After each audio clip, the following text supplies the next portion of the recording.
어제 예수님께서는 말씀을 듣고 지키는 자가 복이 있다. 말씀을 예수 그리스도를 잉태하고 예수 그리스도를 젖먹이는 특별한 경험보다도 일상에서 말씀을 듣고 지키는 자가 복이 있다라고 이야기하면서 특별히 다른 것보다도 너의 눈이 어디 있느냐, 너는 무엇을 보고 있느냐, 내 눈에 내 몸의 등불이 눈인데 그 너의 등불은 어디를 향하고 있느냐라고 물어보시면서 너의 눈이 어디 있는지 봐야 되고 예수 그리스도를 보고 있는지 봐야 되고 그리하여 주의 말씀을 걸음걸음의 빛으로 여기며 걸어가야 할 것을 이야기하셨습니다. 오늘은 그것에 대한 예시입니다. 만약 그렇지 않는다면 어떻게 될까? 특별한 경험은 있는데 오늘의 말씀을 따르지 않는 사람들은 어떤 작용을 하게 될까라는 것을 오늘 말씀을 통하여 보여주고 있는 것입니다. 유대인들, 바리새인들, 서기관들, 종교인들은 각자 하나님과 특별한 경험이 있었기 때문에 그 종교의 길로 들어선 것입니다. 그들이 어느 때에는 말씀으로 인하여 큰 은혜를 받았을 것이고 어느 시절에는 하나님을 따르겠다라는 큰 결단 또한 있었을 것입니다. 하지만 지금 이 순간 예수 그리스도를 통하여 전해지는 말씀을 길에 내 발의 등이요 길의 빛으로 여기지 않았을 때 이런 반응들을 보게 된다라는 것이죠. 그렇기 때문에 오늘 우리는 이 말씀들을 보면서 나 또한 수련회라든지 특별 집회라든지 아니면 주일 예배라든지 어떤 특별한 사건들을 가지고 하나님과 만나고 싶어하는 마음이 있었는데 오늘 이 순간 말씀에 순종하지 않으면 어떤 일이 벌어지는지를 기억하면서 하나님께서 우리에게 주시는 경고로 삼고 그리고 내가 진짜 복된 길을 따라가려면 오늘의 말씀을 지키며 살아가야 되지 않겠느냐라는 결단을 하는 것이 필요하다라는 것이죠. 동시에 반대로 내 마음 가운데 어떤 특별한 사건은 없는데 희한하게 매 순간 말씀에 대해서 궁금해지고 희한하게 오늘 주시는 말씀들이 보이기 시작하게 된다면 그거는 말씀하신 그대로 내 발에 등불을 비추기 시작한 상태라는 것이죠. 나는 뭔가 신앙생활이라는 게 엄청난 경험이나 특별한 자극으로 이루어진다라고 생각을 했는데 그게 아니라 지금 내가 걷고 있는 이 길이 바른 신앙생활이구나 라고 깨달으면서 이 길에 대한 복됨을 누리는 것 또한 필요하다라는 것이죠. 그래서 오늘 말씀은 이전의 경험만 믿고 오늘의 말씀을 따르지 않는 자에게는 서늘한 경고가 되는 것이고 특별한 경험은 없는데도 오늘의 말씀을 따르고 있는 자들에게는 하나님이 인정하는 인증 마크가 되는 것이죠. 어떤 반응을 보이는지 말씀하실 때에 이를 기준으로 이야기를 하도록 하겠습니다. 자, 38절에 보면 바리새인이 보고 이상히 여겼다라고 이야기를 하고 있습니다. 그리고 45절에 보면 우리까지 모욕하심이니이다. 모욕감을 느꼈다라고 이야기를 하고 있습니다. 그리고 53절, 54절에 보면은 거기서 나오실 때에 거세게 달려드는 모습이 나오죠. 여러 가지 일을 따져 묻는 모습이 나오죠. 예수님에게서 나오는 말을 책잡고자 하여 노리는 모습이 나옵니다. 여기까지 요약하자면 우리가 말씀을 듣고 말씀을 읽을 때에 이상히 여기는 것, 이게 이상히 여기는 것이 그냥 이게 뭐지? 이런 이상히 여기는 게 아니라 저건 좀 아닌 거 아니야? 저렇게까지 해야 될 필요가 있는 거야? 라고 이야기를 하면서 이상히 여기는 것, 그리고 45절처럼 모욕감을 느끼는 것, 그리고 53절과 54절처럼 거세게 말씀을 향하여 달려들면서 말씀한테 대드는 거죠. 이런데도 이 말씀 지켜야 돼요? 저런데도 지켜야 돼요? 그러면서 어떻게든 그 말씀에 책을 잡고 안 지킬 방법을, 그 말씀을 해칠 방법을 찾는 것이 말씀에 대해서 복되지 않게 발의 등으로 길의 빛으로 여기지 않는 사람들의 모습이라는 것입니다. 예수님께서는 그들의 마음이 왜 그렇게 부대꼈는지, 소위 말해서 그 몇 가지 이유를 드시는데요. 39절에 보면은 너희 속에는 탐욕과 악독이 가득하도다.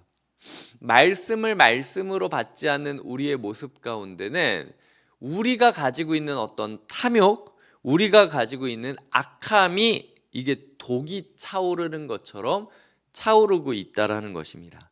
머리로는 분명히 아는데 가슴으로 인정하고 싶지 않은 거죠. 가슴에 독이 가득 찼기 때문에 가슴으로 받아들이고 싶지가 않은 것입니다. 그리고 46절에 보면 자기 어려운 짐을 사람에게 지우고 너희는 한 손가락도 이 짐에 대지 않는도다 라고 이야기를 하는 거죠. 두 번째 이유는 우리는 남을 보는 기준만큼이라도 자신을 향해 객관적으로 보아야 되는데 남에게는 지나치게 엄격하고 자신에게는 지나치게 관대한 모습을 보이고 있다라는 것이죠. 남에게는 변명거리를 남기지 않도록 하는데 나에게는 수많은 변명거리가 있는 상황, 이것이 우리 마음 가운데 말씀이 부대끼는 이유다라고 이야기를 하고 계시는 것입니다. 우리 마음 가운데 탐욕 때문에 혹시라도 말씀을 제대로 받지 못하고 있는 것은 아닌가? 우리 마음 가운데 혹시 나도 모르는 도끼가 가득 찼기 때문에 그게 독이 차오른 것처럼 내 마음을 꽉 쥐고 있어서 머리로는, 귀로는, 눈으로는 말씀이 들어오는데 그걸 도대체 소화할 수 없다라고 생각하는 나머지 부대끼고 있는 것은 아닌지 고민해 보아야 된다라는 것입니다. 개인적으로 오늘 말씀을 묵상하면서 그런 고민을 했습니다. 사실 이번 주일 말씀이 준비를 꽤 오래전부터 했는데 준비가 되게 더딘 상황이에요. 왜냐면은 이번 주일 내일 들으시면 아시겠지만 조금 불편한 이야기입니다. 우리도 귀신 들린 자와 우리가 다른 게 뭐가 있느냐, 그런 이야기를 하면서 우리가 얼마나 악하고 우리가 얼마나 부족하고 우리가 얼마나 문제가 많은지를 인정하는 것이 회복의 시작이다. 그러니까 나 문제 많다고 인정하면서 예수님께 나와라, 이 얘기를 해야 되거든요. 근데 최근에 이제 은혜 이야기를 하면서 이게 점점 이 성도님들 마음이 풀리고 있고 하나님 앞에 나오고 있다라는 걸 아는데 또 갑자기 말씀 순서상 니네 아무것도 없다, 우리 진짜 밑바닥 인생이다, 하나님이 아니면 답이 없다, 이 얘기를 해야 되니까 제 마음이 너무 부대끼는 거예요. 그래서 저 또한 한 주 동안 말씀을 보는데 몇 글자 쓰지도 못하고 계속 끙끙대고 있는 상황이기도 합니다. 이게 이런 마음인 거죠. 제 마음 가운데도 말씀을 전할 때 혹시 이 말씀이 말씀 그대로 느껴질까? 아니면은 이 말씀이 불편하게 되어서 튕겨질까라는 걱정이 있어서 사실 계속 끙끙대고 있었던 거예요. 하나님께서 제 마음 가운데 이 말씀을 묵상하게 하시면서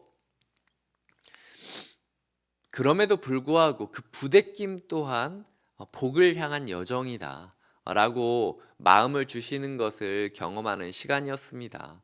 그래서 기본적으로는 하필이면 주일 말씀 전에 이 말씀을 큐티 본문으로 주신 이유가 무엇인가?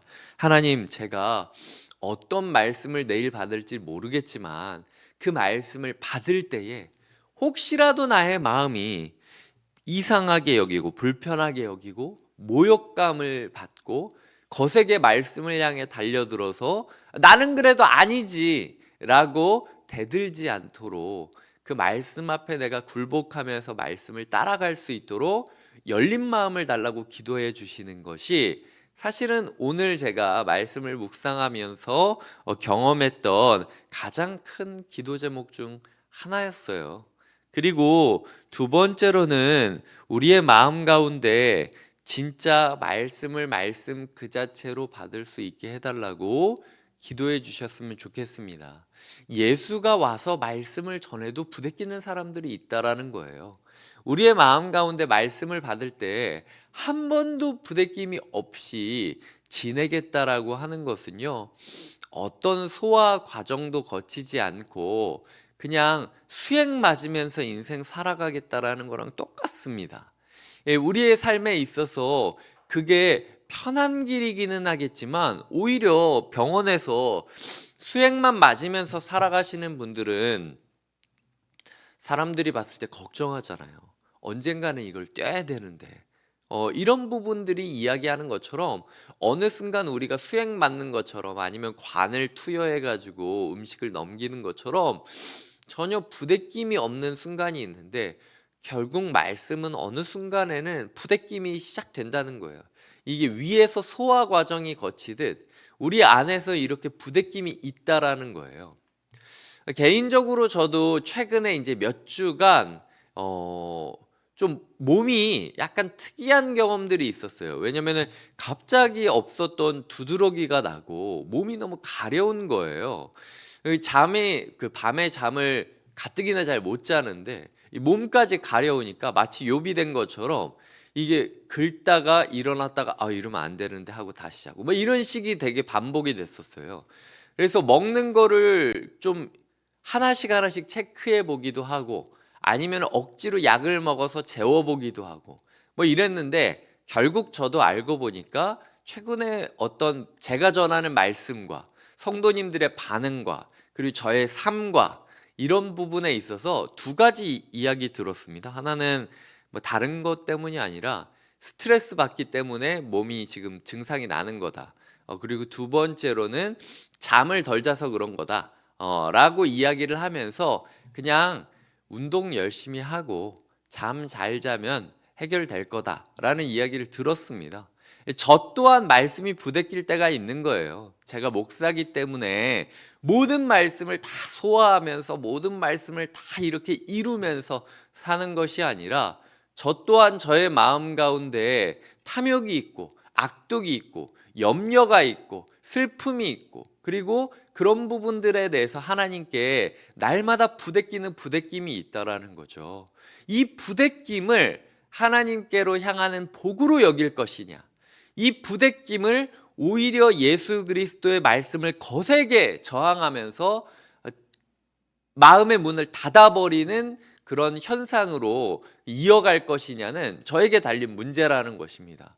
하지만 솔직히 이 부대낌까지도 제가 이야기를 하면서 이 자리에 서는 것은 이렇게 공개적으로 제 연약함과 제 안의 부대낌을 얘기하는 것이 저는 회복의 시작이라고 믿고 있기 때문이에요. 하나님께서 저에게 이 말씀을 주신 것이 이유가 있으실 것이고 저도 모르지만 제가 걸어온 길 가운데 수많은 부대낌이 있었고 그 부대낌을 거치며 말씀을 소화했기 때문에 이 자리까지 올 수 있었습니다.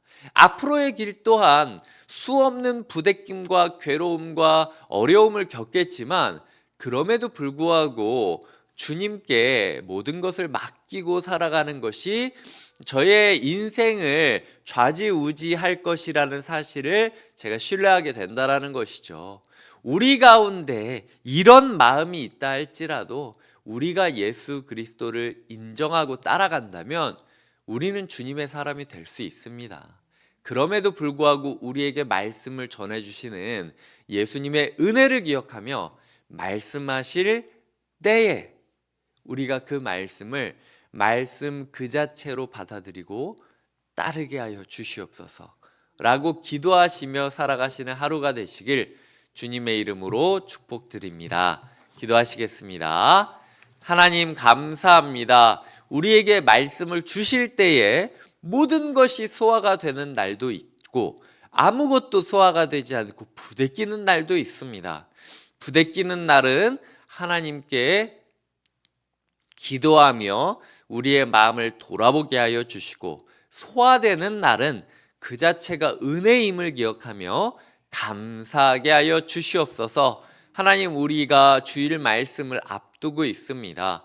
귀신 들린 자와 우리가 무엇이 다르느냐 라는 하나님께서 주시는 말씀을 우리 안에 경고로 삼아 우리 이 시대 가운데 내 마음 가운데 악한 영향력이 얼마나 있는지를 직시하는 예배가 되게 하여 주시옵소서. 감사하고 예수님의 이름으로 기도드립니다. 아멘.